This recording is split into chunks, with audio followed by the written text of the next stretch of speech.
La siguiente historia que estás por escuchar es solo ficción, una creepypasta, la cual fue realizada con el único fin de entretener.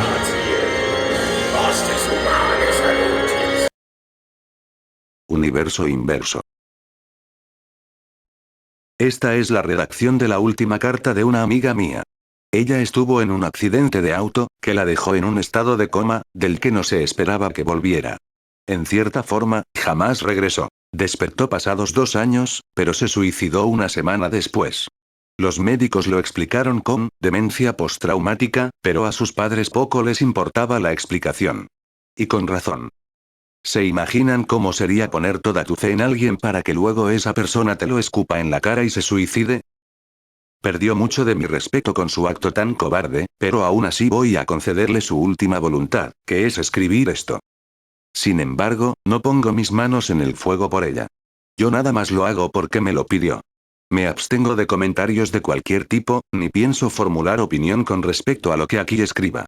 Lo voy a poner tal y como viene en su carta, corrigiendo algunas faltas de ortografía, que creo que es la razón por la cual quiso pedirme esto a mí, y eso será todo.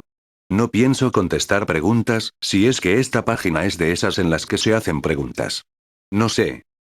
En los primeros párrafos viene lo que ya les expliqué y donde me pide que haga esto, así que los voy a pasar por alto. Dice así. Lo primero que sentí fue frío y movimiento. Era todo lo que había. No era como estar subiendo, o estar descendiendo. Simplemente me movía.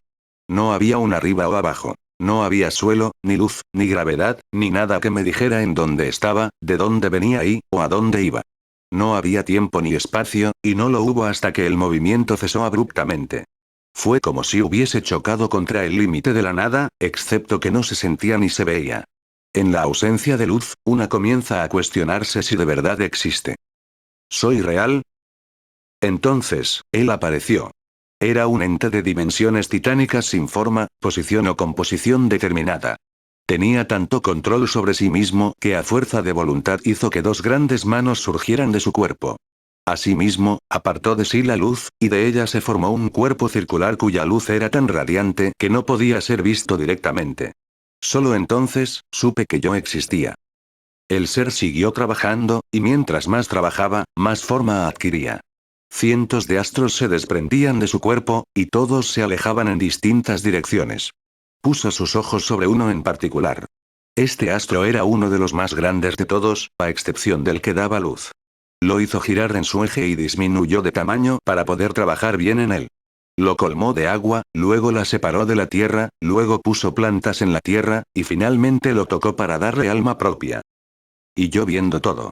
Estuve ahí para presenciar cada paso del proceso. Lo vi creando miles y millones de seres hermosos y coloridos, todos en pares y perfectamente dóciles. Los tocó y los puso en el planeta. Los llamó animales y les ordenó vivir y multiplicarse. Y cuando hubo terminado de hacer esto, ya no era amorfo. Ahora tenía la forma de un ser humano, y por increíble que parezca, parecía joven, o no tan viejo. Se veía algo agotado, concentrado y pensativo. Pareció tomar una decisión y volvió a ponerse a trabajar. Hizo a 2 seres más, unos que se le parecían. Los tocó y los puso en el planeta junto con los otros animales.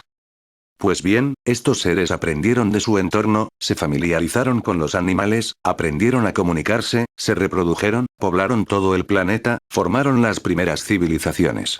Crecieron en sabiduría y en número. Y una vez comenzaron la etapa de conquistarse, y de subyugarse entre ellos, el ente les habló por primera vez con su voz poderosa. Les ordenó que se odien los unos a los otros. Mátense. No se tengan compasión, pues la muerte y el dolor son las ofrendas para glorificar a su Dios. Una vez dijo esto, me miró, se encogió de hombros y sonrió tímidamente. Y los seres así lo hicieron. Formaban ejércitos para atacar otras culturas, con la bandera de Dios muy en alto. Asesinaban hombres, mujeres y niños por igual, antes de que alguien más se levantara y lo hiciera en su contra. Y Dios entonces mandó su ley, que hablaba de glorificarlo con la sangre y la cabeza de los inocentes. Hablaba de que no se tuviesen respeto, que destruyeran su entorno, que hicieran grandes templos de huesos humanos donde lo glorificarían a él y solo a él. Pidió que crecieran en número, para que la muerte jamás terminara. Y ellos lo hicieron. Al principio, se volcaron civilizaciones contra civilizaciones. Se destruyeron los unos a los otros, empezando con culturas completas, luego entre clanes, luego entre familias. Y, finalmente, se mataban los unos a los otros. El padre al hijo, la madre a la hija, los hijos a los padres. Muchos huían con miedo de los lugares poblados, pero eran perseguidos y masacrados sin piedad. Pronto, se crearon las primeras culturas conquistadoras que regían todo el planeta, y estaban en constante guerra para ser los únicos herederos del mundo de Dios. Sin embargo, estaban las personas que escapaban de este sangriento círculo. Aquellos que valoraban la vida y se amaban los unos a los otros. Estos exiliados fueron pocos al principio, pero poco a poco sus números fueron creciendo, por ser los únicos que no se mataban entre ellos y que respetaban la vida. Un hombre entre ellos les predicaba que no podían seguir viviendo como Dios se los había mandado, y todos seguían a este hombre. Fue el primero de muchos que llevó a esta cultura de refugiados a sobrevivir y a convertirse en los primeros justos, mientras las culturas que seguían a Dios cumplían su cometido y se exterminaron en su totalidad. Los victoriosos, que ahora se creían los dueños del mundo, padecieron hambre y enfermedad, pues habían consumido todo a su alrededor. Ya no tenían agua para beber, no tenían animales para comer, no tenían plantas para hacer medicinas para curarse. Viajaron años y años por los vastos cementerios que ellos habían hecho y finalmente llegaron a las planicies de los justos. Y así comenzó otra guerra ideológica contra los justos, que habían crecido en números. Para los seguidores de Dios, las cosas que los justos hacían eran blasfemias. No podían creer que no siguieran las leyes de Dios. Querían pelear, acabarlos y quedarse con sus tierras y sus mujeres, pero eran demasiado pocos y estaban demasiado cansados para siquiera intentarlo. Así que decidieron esperar el momento justo. Convivieron con ellos. De tanto esperar, olvidaron su objetivo principal y se contagiaron del estilo de vida bondadoso y caritativo de los justos. Y un día, Dios envió a su mensajero del odio. Un ser hecho de su propia esencia, engendrado de una pareja de sus más fieles seguidores. Era más poderoso y más violento que cualquier humano que jamás hubiese existido. Y Dios le dio el poder de quitar la paz de todo el planeta. Y le dio una gran espada y un caballo rojo. Traía el mensaje de destrucción y muerte de Dios, y todos los que habían estado con Dios, volvieron a estarlo. Una nueva guerra se desató en contra de los justos.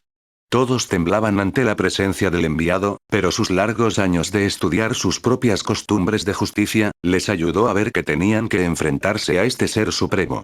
Pelearon todos juntos y lo derrocaron.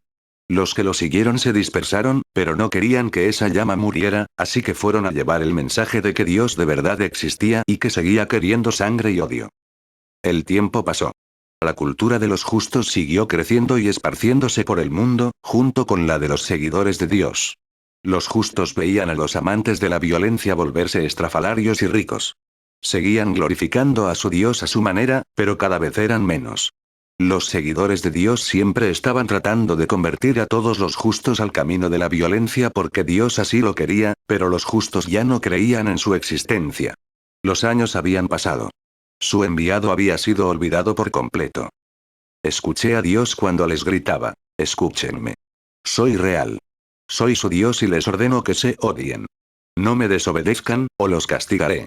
Sus palabras llegaban en forma de huracanes y terremotos que impactaban los pueblos. Los justos, como sea, no veían esto como sus palabras, sino como simples fenómenos de la naturaleza. Se ayudaban con ropa, comida y se prestaban sus casas entre ellos para tener donde vivir. Y los justos olvidaron para siempre el nombre de Dios. Vivieron sus vidas siendo buenos entre ellos. Sembraban sus alimentos y cuidaban sus poblaciones. Los animales eran sagrados para ellos, pues representaban el alimento y la naturaleza. El medio de transporte primario fue el caballo. El más grande descubrimiento que jamás hubo, fue que se podía extraer agua del fondo de la tierra, y esto para ellos fue mágico. Como extraer agua de una piedra. Lo compartieron con todos y los pueblos pudieron crecer prósperos y felices en áreas donde antes no podían. Los seguidores de Dios poco a poco estaban menos convencidos de que su supuesto enviado alguna vez hubiera existido, y adoptaban cada vez más las costumbres rurales y respetuosas de los justos. Guardaban su religión para cuando estaban solos, por vergüenza a que los justos los vieran siendo violentos. Ese mundo estaba por cumplir los 70.000 años, se veía verde y en él, habitaban personas felices, que nunca más volverían a creer en Dios. Se volvió hacia mí y me sonrió, como compasivamente. Sé lo que estaba viendo. Que lo que había creado en ese mundo al menos 100 veces más grande que el planeta Tierra, era bueno. No creían en él, y no le gustaba. Pero era un paso más cerca. Entré en paranoia y traté de hablarle poco antes de que comenzara a moverme una vez más. ¿Qué será de nosotros? ¿Qué vas a hacer con nuestro planeta? Le pregunté desesperada en repetidas ocasiones antes de sentir la absorción que me atraía a través del hiperespacio. Solo alcancé a verlo volver a enfocarse en su nuevo planeta, el que ya no creía en él, pero que era más próspero y unido de lo que nosotros podríamos ser. Y la fuerza de atracción me llevó lejos de ese sol, lejos de esa galaxia, y finalmente, pude ver que me sacaba de ese universo. Viajaba más rápido que ninguna cosa en el infinito. Dejé atrás todas las estrellas.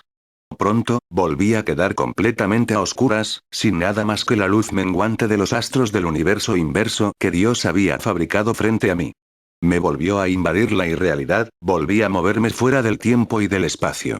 Algo me hizo dar vuelta y viajar de frente. Una nueva luz apareció frente a mis ojos. Volví a verme rodeada de astros, luego vi nuestro Sol, luego nuestro sistema, y el planeta Tierra. La gravedad volvió a engullirme. Comencé a caer sobre el continente americano, sobre México, luego pude ver Ciudad Juárez, y caí contra el hospital en donde me tenían hospedada. Y desperté. Termina la carta dirigiéndose a mí nuevamente, explicándome que no quería quedarse en este mundo. Y no se suicidaba solo con la esperanza de que Dios la llevara a ese mundo que le permitió ver. También lo hacía porque, sin Dios cuidándonos, vendrían los lobos. Y los lobos vendrían dispuestos a demostrar que existían. Y no sería con señales, sino con susurros. Y se hizo la luz. Si llegaste hasta esta parte, gracias por ver el video. Apóyanos dejando un me gusta. Asimismo, si te gusta nuestro contenido, apóyanos con una suscripción para poderte traer nuevas creepypastas. Un fuerte abrazo desde la distancia.